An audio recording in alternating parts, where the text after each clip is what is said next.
नमस्कार, मैं राजीव वर्मा पूर्वज श्रीराम की सीरीज में आप सभी का स्वागत करता हूं।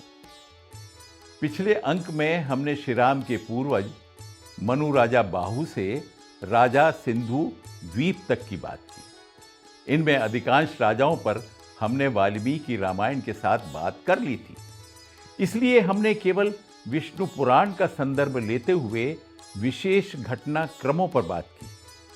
लेकिन जब सिंधु द्वीप की बात आई तो हमने देखा कि सगर पुत्र और उनके बाद अंशुमान, दिलीप, भगीरथ और फिर सिंधु द्वीप उस परंपरा की कड़ी हैं जिनके अंतर्गत श्री राम के पूर्वजों ने जनहित में नदियों को विस्तार दिया।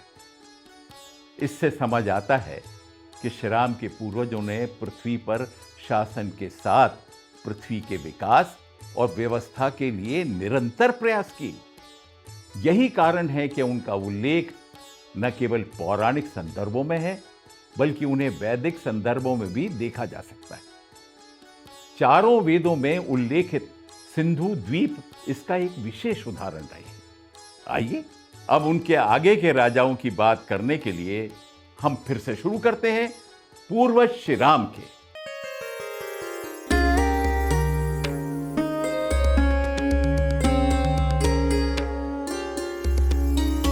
राष्ट्र के रक्षक हैं वो, विश्व के वो पथ प्रदर्शक, सत्य जिनकी है धरोहर, सूर्य के हैं वो उपासक। गंगा है वो, सिंधु है वो, वही तो जम्बू द्वीप है। सगर रघु दशरथ है वो, वही तो राजा दिलीप है। निर्माता भारत वर्ष के, शासक अयोध्या धाम के, इक्ष्वाकु सूर्यवंशी, पूर्वज श्री राम के। श्री राम के, श्री राम के, पूर्वज श्री राम के।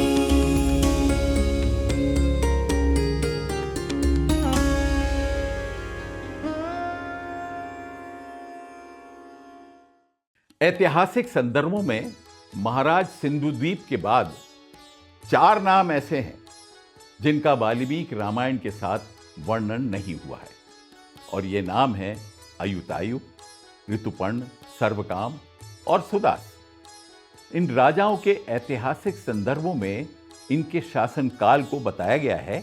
जैसे आयुतायु का शासनकाल 5117 ईसा पूर्व, ऋतुपर्ण का 5077, सर्वकाम का 5037 और सुदास का शासनकाल 4977 ईसा पूर्व बताया गया है। इन सभी के बारे में पौराणिक संदर्भ प्राप्त होते हैं। आइए इनके बारे में एक एक करके देखते हैं कि इनका वर्णन किस प्रकार किया गया है।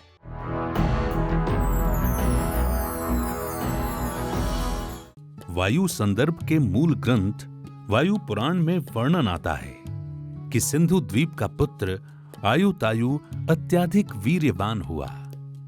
आयुतायु का दायाद या उत्तराधिकारी महान यश वाला ऋतुपर्ण हुआ।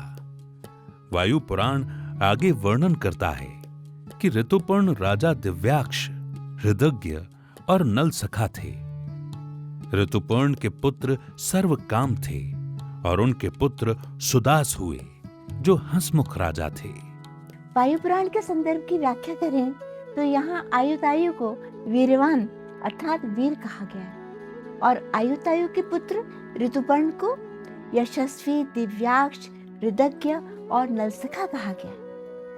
विद्वानों का मानना है कि दिव्याक्ष शब्द की उत्पत्ति दिव्य यक्ष से भी हो सकती है। पौराणिक संदर्भों के आधार पर दिव्य यक्ष धन, प्रकृति और पृथ्वी की संपदाओं के रक्षक होते हैं। संभव है कि ऋतुपर्ण की भूमिका इसी प्रकार की रही हो, इसलिए उन्हें दिव्याक्ष कहा गया। हृदज्ञ या हृदयज्ञ का अर्थ भी यह संभव है कि वे प्रजा के हृदय को प्रसन्न रखने वाले या उनकी मन की बात समझने वाले थे। और नलसखा का अर्थ है कि वे राजा नल के मित्र थे। वायु संदर्भ के अगले ग्रंथ विष्णु पुराण में भी इसी प्रकार का वर्णन है। दोनों ही ग्रंथ ऋतुपर्ण को नल का मित्र बताते हैं। विद्वानों के अनुसार इस बात की पुष्टि उनके पितामह सिंधुदीप से जुड़े वैदिक संदर्भ भी करते हैं। सिंधुदीप के विषय में चर्चा करते हुए हमने देखा था कि उन्होंने दक्षिण में विजय अभियान चलाया था। इसी बात को ध्यान में रखते हुए कुंवर लाल जैन अपनी पुस्तक पुराणों में वंशानुक्रमिक कालक्रम में बताते हैं कि दक्षिण कोसल के निकट ही निषद नल का राज्य था और यह संभव है कि दक्षिण में अयोध्या नरेश के प्रभाव के कारण ही निषद नल ने सिंधुदीप के पौत्र ऋतुपर्ण से मित्रता की। आपको जानकर आश्चर्य होगा कि वायु संदर्भ में ऋतुपर्ण से नल की मित्रता और सर्वकाम और सुदास के विषय में जो कहा गया है उसका समर्थन कूर्म संदर्भ से जुड़ा लिंग पुराण भी करता है। यहाँ हम कह सकते हैं कि लिंग पुराण का वर्णन वायु पुराण से भी अधिक स्पष्ट है। वहाँ सबसे पहले कहा गया है कि अयुतायुः सुतस्तस्य सिंधुद्वीपस्य वीर्यवान पुत्रो अयुतायुषो धीमान ऋतुपर्णो महायशः, अर्थात सिंधुद्वीप के अयुतायु नामक पराक्रमी पुत्र हुए और अयुतायु के ऋतुपर्ण नामक पुत्र हुए जो बुद्धिमान एवं महायशस्वी थे। आगे ऋतुपर्ण को दिव्याक्ष हृदयज्ञो वे राजा नलसखो कहा गया है और इसका अर्थ करते हुए बताया गया है कि ऋतुपर्ण नल के सखा थे और दिव्य द्यूत क्रीड़ा के मर्मज्ञ थे। यानी दिव्याक्ष और हृदय का संबंध यहाँ दिव्य द्यूत क्रीड़ा से है, जिसका एक अर्थ मानव जीवन पर दैवीय प्रभाव के ज्ञान से भी हो सकता है। आगे लिंग पुराण राजा ऋतुपर्ण के पुत्र का नाम सर्वकाम ना बताकर सार्वभौम बताते हुए कहता है कि ऋतुपर्ण के पुत्र राजा सार्वभौम हुए और उनके पुत्र सुदास हुए जो इंद्र के समान थे। परंतु कूर्म संदर्भ का मूल ग्रंथ कूर्म पुराण इतना ही कहता है कि सिंधुदीप का पुत्र अयुतायु और उसका पुत्र ऋतुपर्ण हुआ। ऋतुपर्ण का सुदास नाम का धार्मिक पुत्र हुआ। यहाँ ऋतुपर्ण के विषय में जानकारी का अभाव है और उनके पुत्र सर्वकाम की चर्चा भी नहीं है। पौराणिक संदर्भों के आधार पर श्री राम के पूर्वजों का वर्णन करते हुए हमने यही देखा कि वायु, कूर्म, ब्रह्म और मत्स्य संदर्भ राजाओं के नामों को लेकर लगभग सहमति रखते। कहीं कहीं कुछ नामों का लोप हो गया है या कुछ समान स्वर वाले नाम देखे गए हैं। इस सब का कारण पुराणों की प्रतिलिपि तैयार करते समय पाठ भेद भी है और जहां पुराणों को लिपिबद्ध किया गया वहां पर किसी सूर्यवंशी राजा के प्रचलित नाम के कारण भी ऐसा होना संभव है। ऐसे ही कुछ उदाहरण हमें आयुतायु से लेकर सुदास तक के राजाओं को ब्रह्म और मत्स्य संदर्भ में देखने पर भी मिलेंगे। कैसे, आइए देखते हैं। ब्रह्म संदर्भ की बात करें तो वहाँ ब्रह्म पुराण कहता है कि सिंधु द्वीप के पुत्र अयुताजित हुए और अयुताजित से महायशस्वी ऋतुपर्ण की उत्पत्ति हुई जो द्यूत विद्या के रहस्य को जानते थे। राजा ऋतुपर्ण महाराज नल के सखा तथा बड़े बलवान थे। ऋतुपर्ण के पुत्र महायशस्वी आर्तुपार्णी हुए। उनके पुत्र सुदास हुए जो इंद्र के मित्र थे। ब्रह्म संदर्भ लगभग कूर्म और वायु संदर्भ की तरह ही इन राजाओं का क्रम बताता है, लेकिन यहाँ अयुतायु को अयुताजित कहा गया है और सर्वकाम के स्थान पर आर्तुपर्णी नाम आता है। ब्रह्म पुराण का अगला ग्रंथ हरिवंश पुराण भी ब्रह्म पुराण के साथ सहमति दिखाता है और सर्वकाम के स्थान पर आर्तुपर्णी नाम देता है।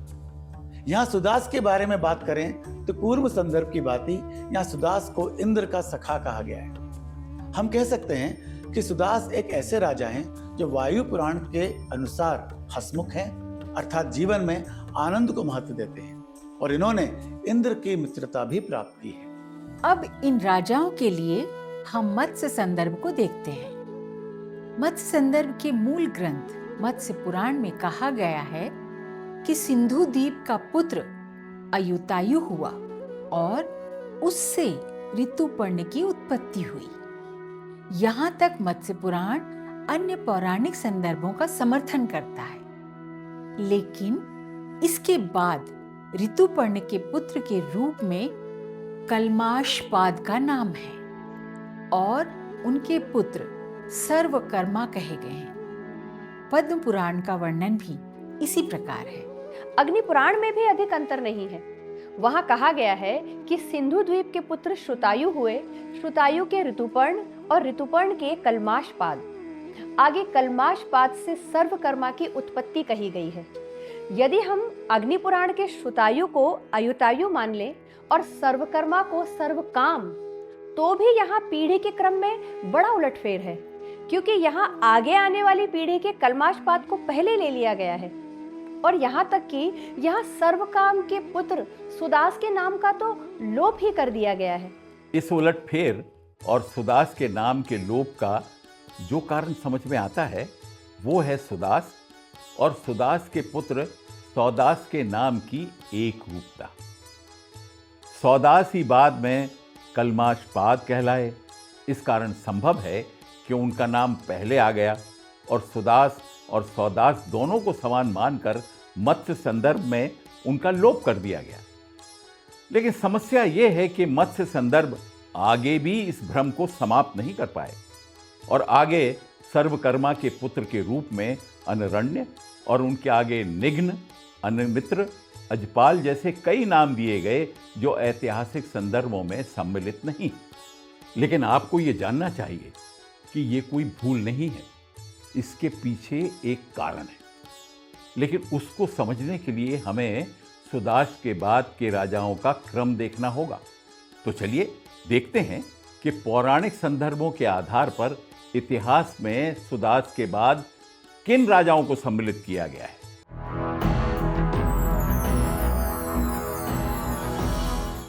पौराणिक संदर्भों के आधार पर इतिहास में श्री राम के पूर्वजों में मनु से 51वें राजा सुदास के बाद और श्री राम से पूर्व जो राजा आते हैं उनमें पहले 52वें राजा मित्रसह हैं और उनके बाद अश्मक, मूलक, दशरथ प्रथम, एडविड, विश्वसह प्रथम, दिलीप खटवांग, दीर्घबाहु, रघु, अज और दशरथ द्वितीय या श्री राम के पिता महाराज दशरथ हैं। यदि इन राजाओं के शासनकाल की बात करें तो 52वें राजा मित्रसह का शासनकाल 4957 ईसा पूर्व बताया जाता है और इसके बाद अश्मक का 4917 ईसा पूर्व और काम का 4877 ईसा पूर्व, मूलक का 4837 ईसा पूर्व, शतरथ या दशरथ प्रथम का 4797 ईसा पूर्व और 57वें राजा विश्वसह का शासनकाल 4697 ईसा पूर्व बताया गया है। एडविड या एडविड के शासनकाल का निर्धारण नहीं किया गया है। यदि मित्रसा से अश्वसा तक के क्रम को वायु संदर्भ के अंतर्गत वायु पुराण में देखें तो वहां कहा गया है कि सुदास का पुत्र सौदास नाम वाला राजा था जो मित्रसह कल्माशपाद के नाम से विख्यात हुआ। आगे इक्ष्वाकु के कुल की वृद्धि के लिए महान तेज वाले महर्षि वशिष्ठ ने कल्माशपाद के क्षेत्र में अश्मक का जनन कराया। अश्मक का उरकाम और उनका पुत्र मूलक हुआ। मूलक के विषय में कहा जाता है कि वह परशुराम के भय से नारियों के मध्य छिपकर या नारी कवच में रहते थे। मूलक के धर्मात्मा राजा शतरथ हुए। उन शतरथ से बलवान एडिवर्ड राजा हुए और एडिविड से प्रतापवान कृतशर्मा हुए और उनके पुत्र हुए विश्व महान। वायु संदर्भ के अगले ग्रंथ गरुड़ पुराण में भी इसी प्रकार के नाम हैं जो स्वर में समानता रखते हैं। जैसे अश्मक के स्थान पर अश्वक, शतरथ के स्थान पर दशरथ, एडविड के स्थान पर एल्विल, विश्व महान के स्थान पर विश्वसह। इन दोनों पुराणों को साथ में देखें तो पौराणिक संदर्भों से प्राप्त नामों की सूची ऐतिहासिक संदर्भों से मेल खाती है। लेकिन इन दो ग्रंथों में अन्य कोई जानकारी नहीं। वहीं वायु संदर्भ के विष्णु पुराण में सौदास या मित्र सह के कलमाशपात बनने की पूरी कथा का वर्णन है, जिसको हम वाल्मीकि रामायण के साथ प्रस्तुत भी कर चुके हैं। यदि कूर्म संदर्भ की बात करें तो नाम और घटनाओं की दृष्टि से यह भी वायु संदर्भ से मेल खाता हुआ दिखाई देता है। अधिकांश नाम समान हैं, लेकिन कुछ नामों में भेद मिलता है। जैसे कूर्म पुराण कहता है कि सुदास का पुत्र सौदास हुआ, जो कलमाशपाद नाम से विख्यात हुआ।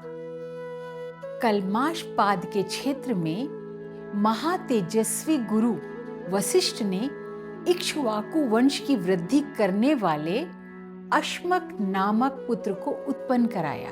कूर्म संदर्भ यहाँ तक तो वायु संदर्भ के साथ चलता है, लेकिन आगे कहा गया है कि अश्म कस्योत्कलायाम तु नकुलो नाम पार्थिवः, अर्थात अश्मक की उत्कला नामक पत्नी से नकुल नाम का राजा उत्पन्न हुआ। नकुल नाम पूरी तरह अलग है, लेकिन उसके विषय में आगे की जानकारी मूलक के ही समान है, जहाँ कहा गया है कि स ही राम भयाद राजा वनम प्राप सुदुखितः, अर्थात वह राजा परशुराम के भय से दुखी होकर वन को चला गया। इसके बाद नकुल के पुत्र का नाम वायु संदर्भ की तरह शतरथ ही है, लेकिन उनके पुत्र का नाम बिलविल दिया गया है, जो कहीं ना कहीं एलविल या एडविल से मेल खाता है, और उनके पुत्र का नाम वृद्ध शर्मा दिया गया है, जो वायु संदर्भ के कृत शर्मा से मेल खाता है। इसके बाद कूर्म पुराण वृद्ध शर्मा के पुत्र का नाम विश्व सही देता है। हम जिन समानताओं की बात कर रहे हैं वो कूर्म संदर्भ के दूसरे ग्रंथ लिंग पुराण में भी ठीक कर ली गई है।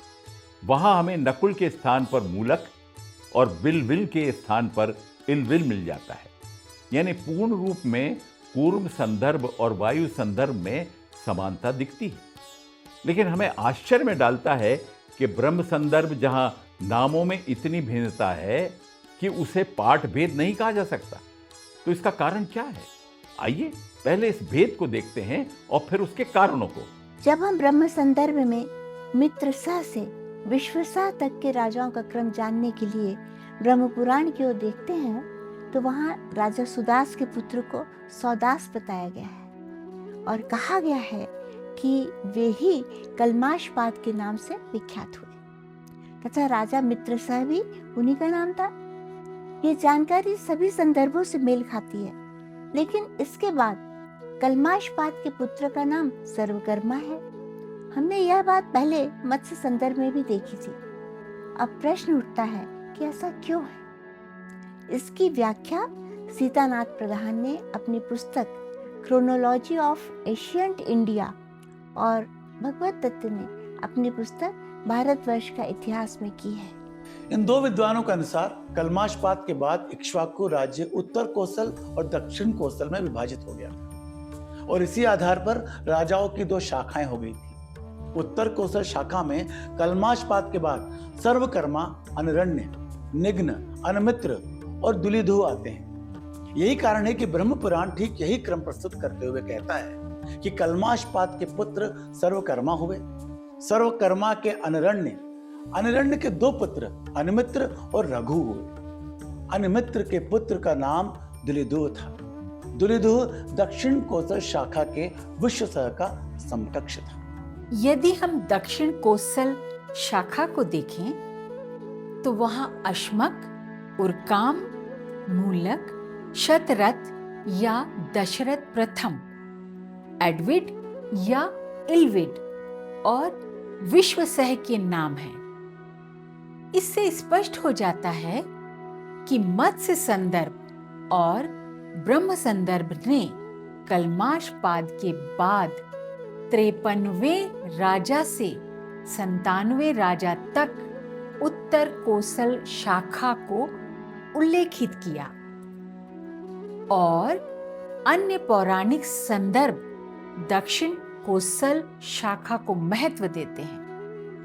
कलमाशपाद के बाद अयोध्या के राजाओं का दो शाखाओं में बंटना और उनके नामों का उल्लेख पौराणिक संदर्भों में होना ये बताता है कि समय के साथ श्री राम के पूर्वजों की कई शाखाएं बनी होंगी और वे पृथ्वी पर अलग अलग क्षेत्रों के शासक बने होंगे।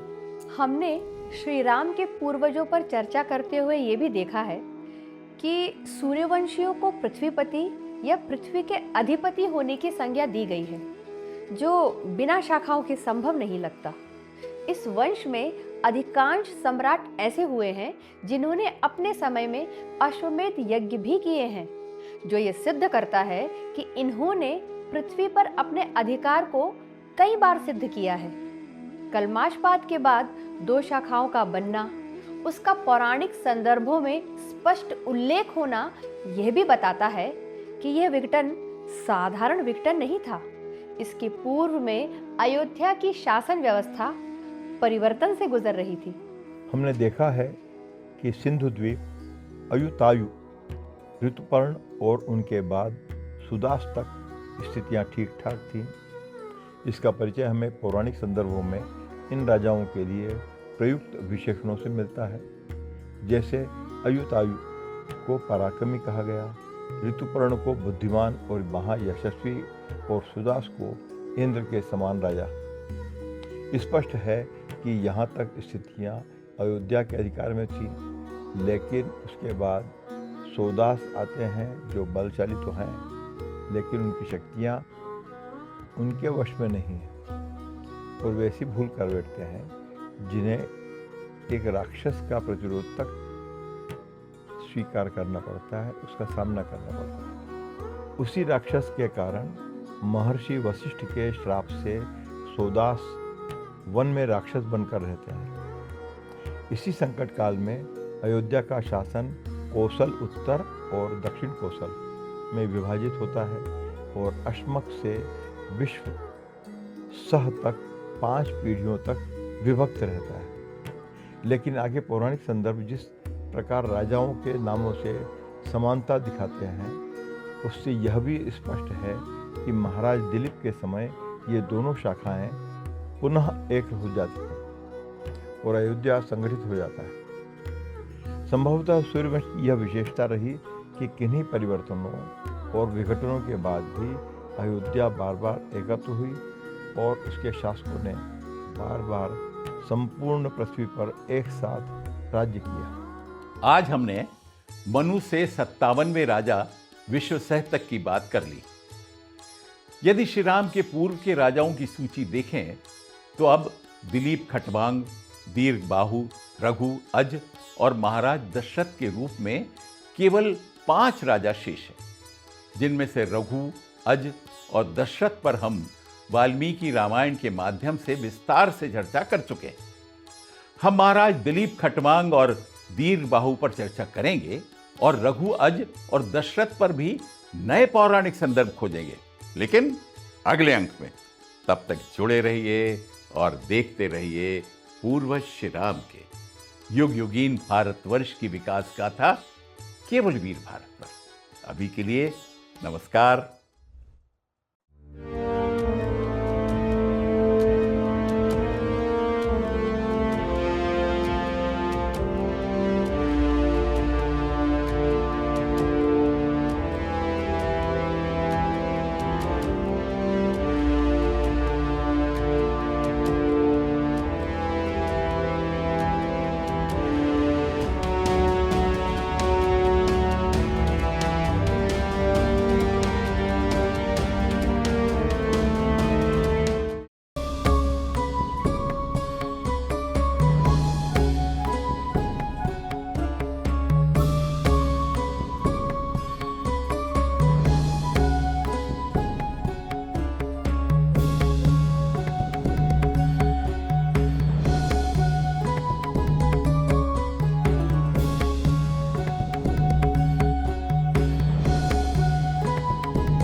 अयं राष्ट्रे जागृयां पुरोहितः।